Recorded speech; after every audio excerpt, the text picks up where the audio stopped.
That's the Unity Singers. We are grateful for your abundance that you're sharing with us today and every time you sing. Wonderful to see the expression of joy, your smile, January, and you, and just love to see that. It's like really being connected to the Spirit. I appreciate that. And I'm not always there. How about you? Hold really good intentions to be a person of increase.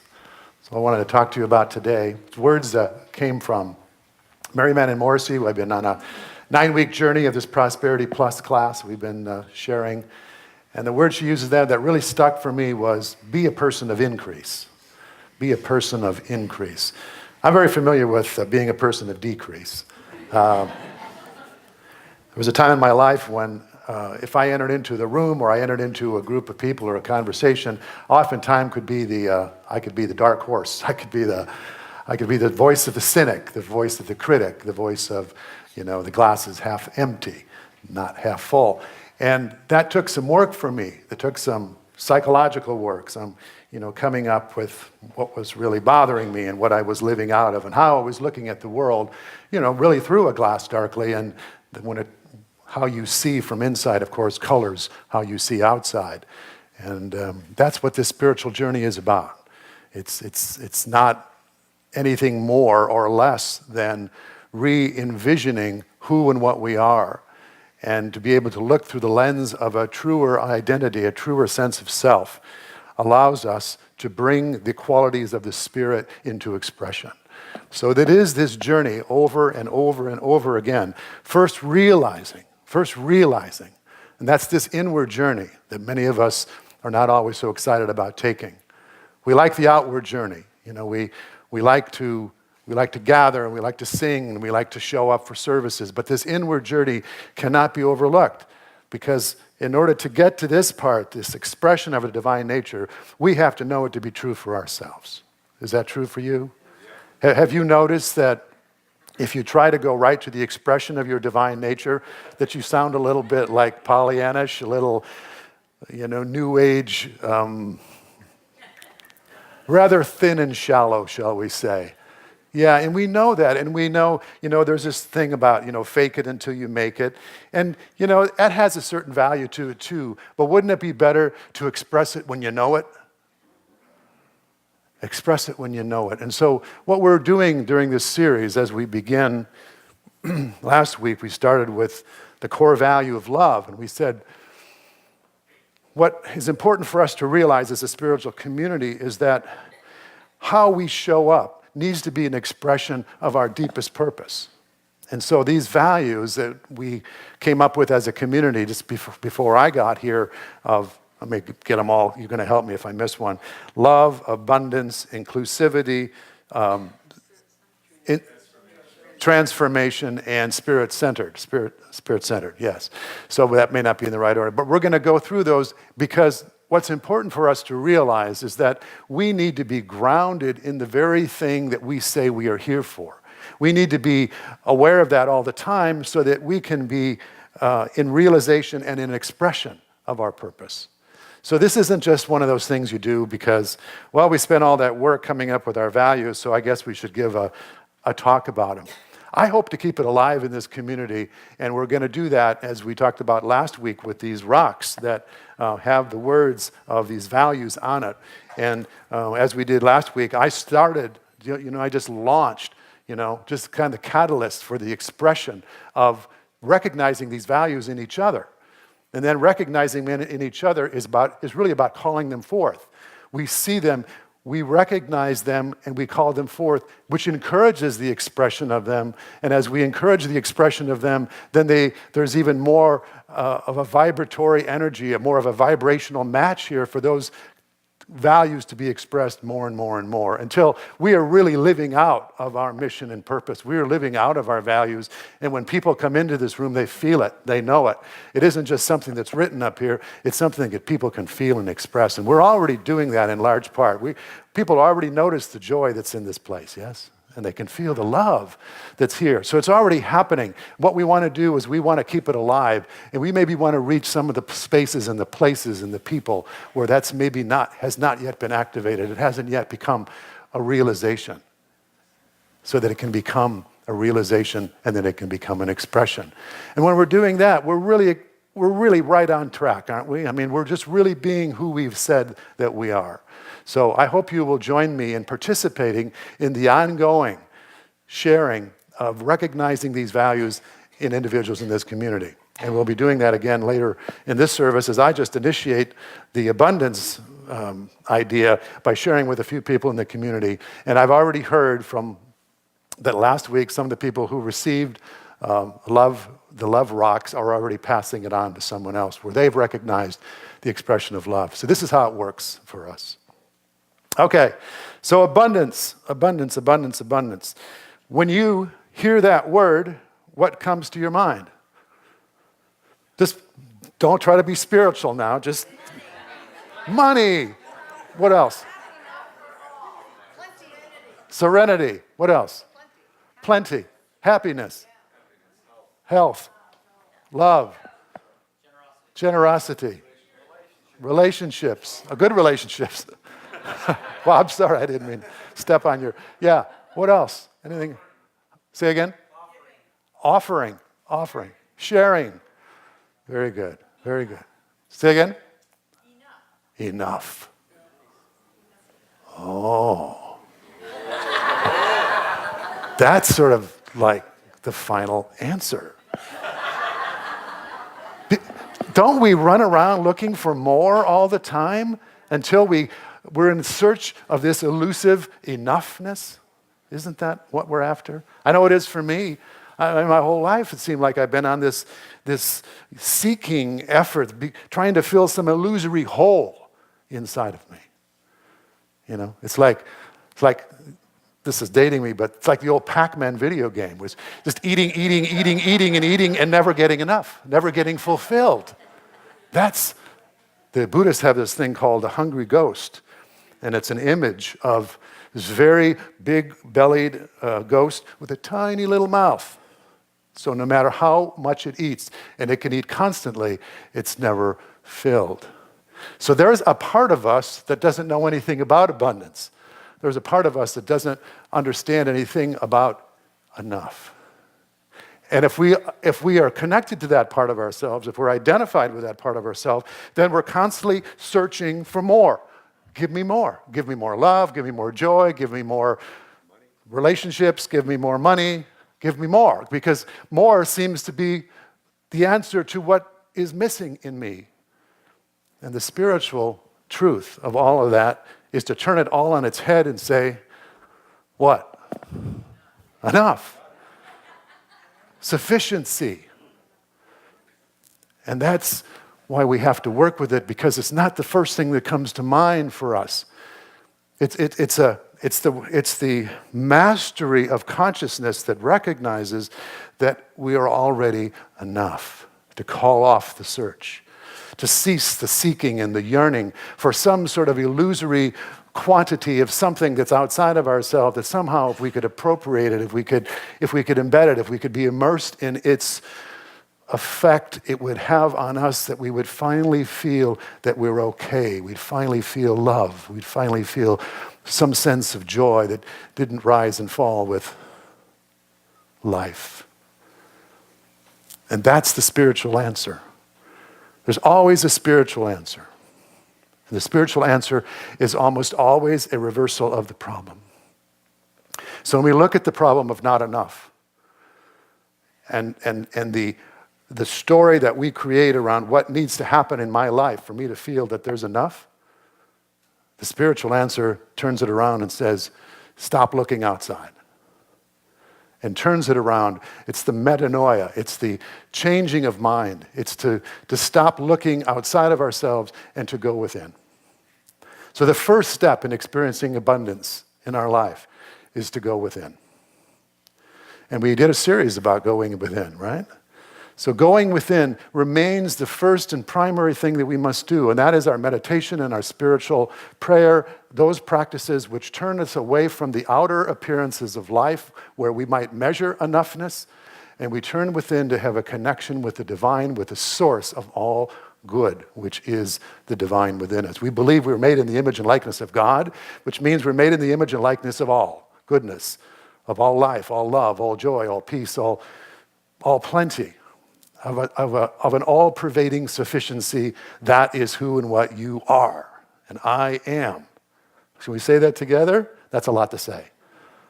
How about I am enough? As God created me. As God created me. I'm enough as God created me. So there's the first one. So it's got to be going within. Second piece is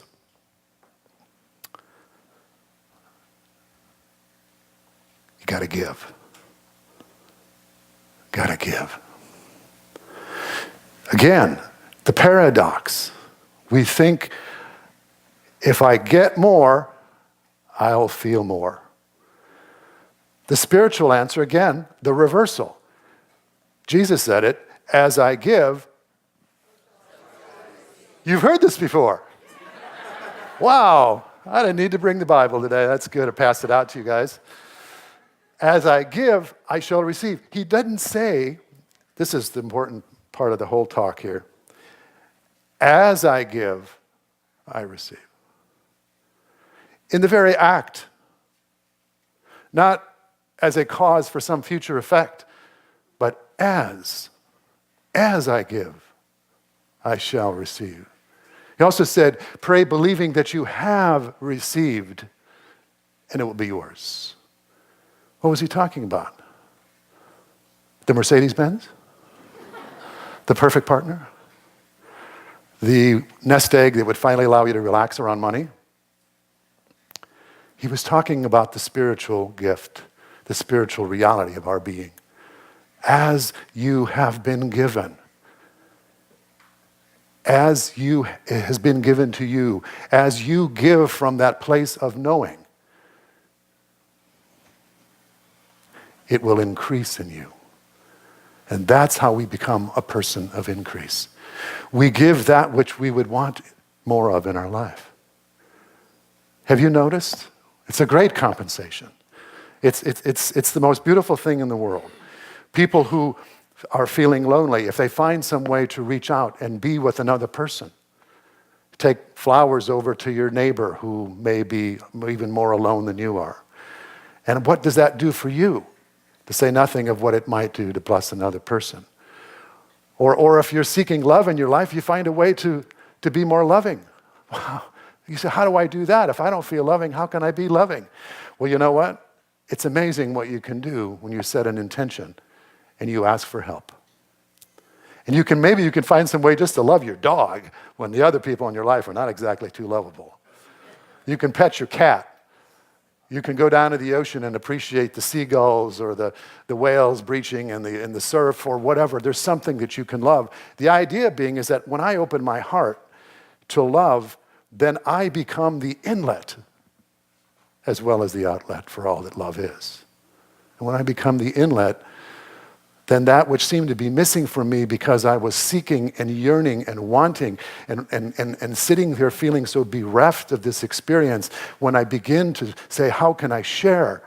How can I share? How can I express this? How can I find some way of giving it that somehow by the grace of this divine awareness that lives in me, I begin to experience it for myself in the sharing. Because as I give, it can be no other way that for me to receive. Do you understand? So it's about giving. It's about giving. It's about being generous, even when it feels like you can't be. And another reason for giving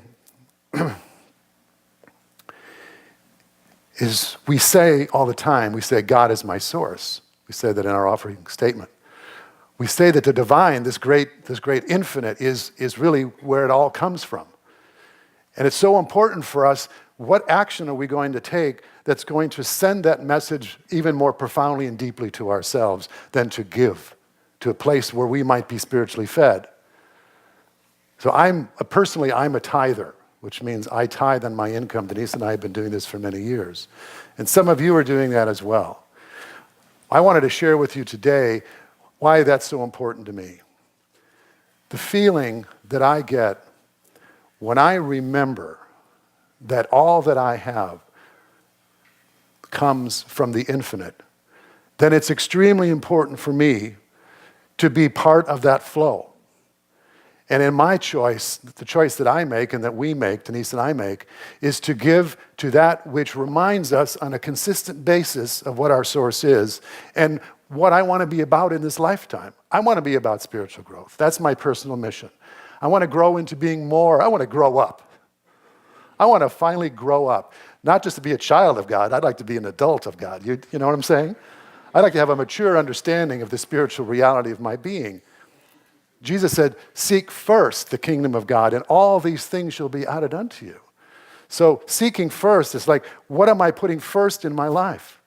What am I putting first in my life? So what do I do with my materiality? I want to give it first, the first seeds. I want to give it to that which matters to me, my spiritual growth and unfoldment. You might try that. I'm not going to get up here and hammer away on you on giving or tithing, but one thing I want to say. We would never ask you to give money to this church because it needs it. I wouldn't. As your spiritual leader, I would ask you to give because of who you are. Because of who you are. Because everything that we should ask you to do should be for this purpose. If it's not growing you spiritually, then it doesn't belong here. And if you can't hold it in that light, then you haven't got it yet in that sense. And I would just invite you to move into that higher consciousness of giving. Because then your giving will expand you. It will grow you. And you will have a deeper appreciation of the infinite and being your source. Okay, so that's number 2. So giving. And number 3, does anyone know what the third one would be? Someone, I think, said it already this morning. Say again? No, receiving. Well, that's part of it, but I'm looking for an attitude of gratitude. Yeah, gratitude. Gratitude is, again, it's one of those things that doesn't come to the surface mind easily because the surface mind says, well, when I have what I want, I'll give thanks. You give me what I want, I'll say thank you. My mother taught me well. But if I do not get what I want, my first response is not going to be, thank you. For what? You know? Thank you for nothing. We perceive nothing, and that's the problem. Gratitude is what heightens our awareness of the invisible blessings, or the ones that have not yet come into form, but are just as real because we say we are spiritual beings. We have a divine nature. We've already been made in the image and likeness of everything that we want anyway, so we're giving thanks for whatever we can capture in the moment as a recognition of what we already have. And then maybe that's an internal experience, maybe it's a personal experience, maybe it's a physical experience, but we see how this works in such a magnificent way in people's lives. You know, the people that are most grateful are not the people that have the most. The people that are the most grateful are the people that know they have all that they need. Oftentimes, the people who have a lot are less grateful. This is not, I'm not stereotypical, but oftentimes people that have a lot miss the abundance lesson because they are used to seeking more and running that tape even farther. I have a friend who was, his goal was to retire at the age of 35 years old. And he did it. But he lived in constant fear of losing it. He was not a grateful man. He was very successful. He knew how to, turn a little bit into a lot. But he never felt that he had a lot. And if you don't feel that you have a lot, what matters, does it matter what you have? But if you feel that you have a lot, what matters how much you have? So there's a story from the New Testament that you've heard before, I'm sure. If you could open your Bibles to Matthew 14. Okay, you didn't bring them today. You know this story. This is a very familiar story.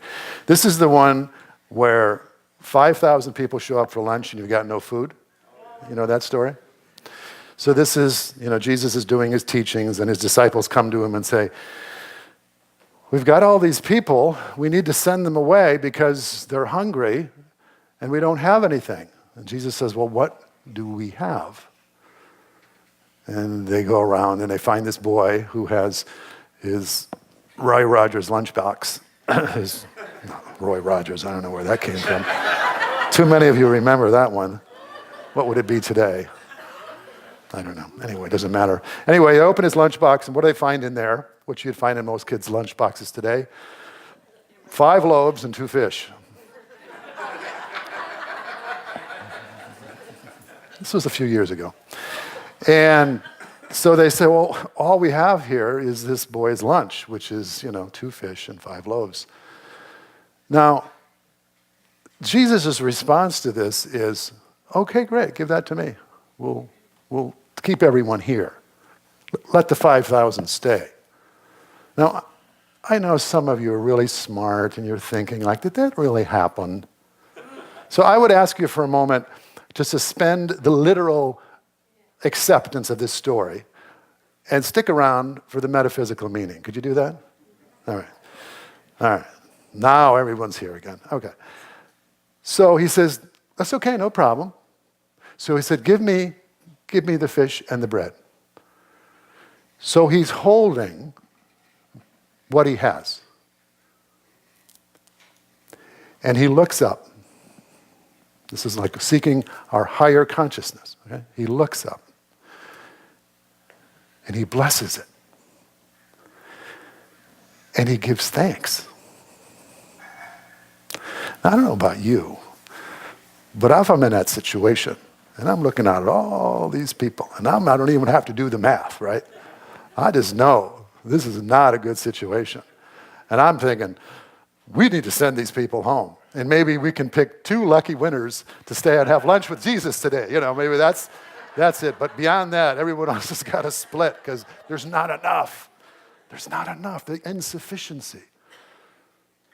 But Jesus is teaching us to look beyond appearances. So he looks up from the appearances of lack. He looks up for the little bit that there is and looks up to the higher realm of truth, which says the kingdom of God is within. That it's the Father's good pleasure to have already given you the kingdom. All of the abundance that you were looking for is already at hand. See, this notion of God being up in the sky, don't get that he was looking up there for some God to send down some more loaves and fishes. That's not what we believe. We don't believe that's what Jesus taught. We believe that what Jesus taught was that if you are aligned with the presence and the power and the love of God, if you are with it, then you will experience an abundance. And when you experience an abundance, then you find the answer. You find the way to get needs met. And that is what we're trying to learn here. We're trying to learn this idea of giving thanks for what we have, for blessing what we have.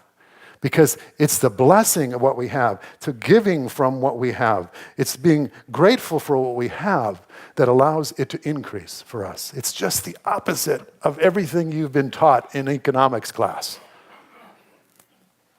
The old supply and demand. I was a business major. I had all those classes. So I had to unlearn some of that for spiritual purposes. But there is a corollary in the sense of this, that if you make demand upon the infinite, by giving, by being grateful, by blessing, then you are much more likely to experience the fruits of the Spirit in terms of your consciousness being shifted from not enough to enough. And if you have that shift in consciousness, I would dare say that most likely the experience in your life is going to be more and more in the outer. At least your experience is going to be, you're going to see it where you couldn't see it before. Where you thought there wasn't enough, you can go, there is enough. You're going to find a way to stretch. Like Denise's mom used to talk about when she had 4 kids and they made tacos. There wasn't enough hamburger to make tacos, so she put mashed potatoes in the taco meat. Spiritual equivalent of that is we find a way to take what we have and let it be a blessing. And that's what this spiritual economics is all about. It's not about finding some way to manifest in the outer and then say, oh, good, I manifested that $10,000 that I needed to pay my taxes. Now I feel abundant. That's getting it backwards. That doesn't mean that you can't celebrate that and enjoy that. But you understand that if you go back to that way of thinking, you're always going to be stuck with that sort of outside-in approach to life. And is that realizing your divine nature? No. It's realizing your human nature and then trying to attribute some kind of a divine power to that experience. We want to go for the gold, right? We don't want to just go for the coins in the outer. We want to go for the gold within, which is the realization, the sense of sufficiency, the sense that God is my source. And I want to give from that, and I want to give thanks for that, and I want to bless whatever's in front of me in my life because I want to know that what I see is not the truth, but what I feel and what I know and where I live in the kingdom of God. That's the truth, and I want to live from that place. Can we relate? We can relate to that, good. Course in Miracles, is something I've studied over the time and I go to from time to time, and there's a line in the Course in Miracles that says, the only thing lacking in any situation is what I'm not sharing. And the way I read that is very well with our mission statement. The only thing that I'm missing in any situation is what I'm not expressing. See? So when we understand that the only way we sometimes know what we have is by giving it, as I said earlier. So what's lacking lack is a mental problem. I mean, there's no such thing as lack in the truth of our being. It's only an attitude, an idea. So if I begin to give to the idea that there is a royal abundance for every person and that I am part of that royal abundance, if I begin to live from that, I begin to express that, I begin to share that and share from that, I begin to build a new consciousness. And that new consciousness is the abundance that I really want. And then out of that feeling of abundance, then my life can, more often than not always, this is not a linear teaching, but more often than not, if I feel abundant, my life is going to be more of a reflection. I'm going to become more of a vibrational match for abundant things in my life. I'm going to recognize value. I'm going to recognize gifts. I'm going to recognize blessings. I'm going to see the good in people. I'm going to see the oak tree and the acorn. I'm going to see the child of God in the baby. I'm going to see the child of God in my enemy. See, that's what this shift in consciousness can do.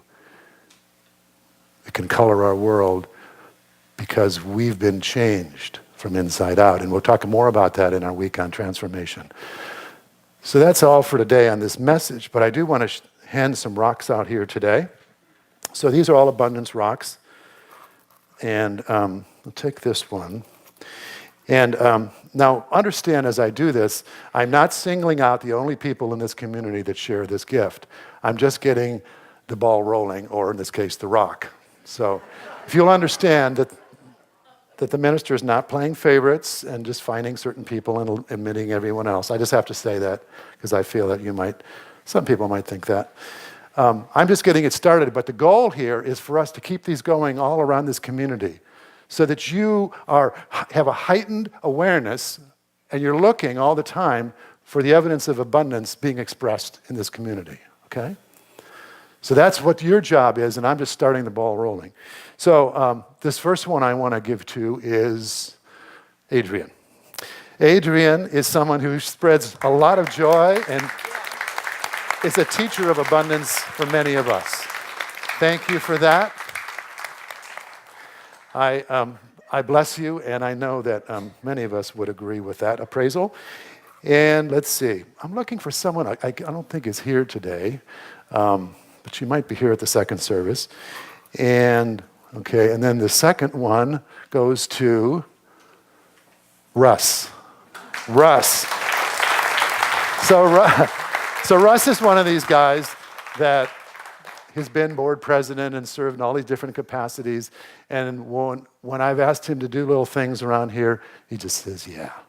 And he's been so helpful with the videoing every week and sort of a quiet, behind-the-scenes energy, but always with joy. So thank you for that. Abundance. Thanks for sharing that with us. Very good. Keep it going. Keep it flowing. Keep the awareness going.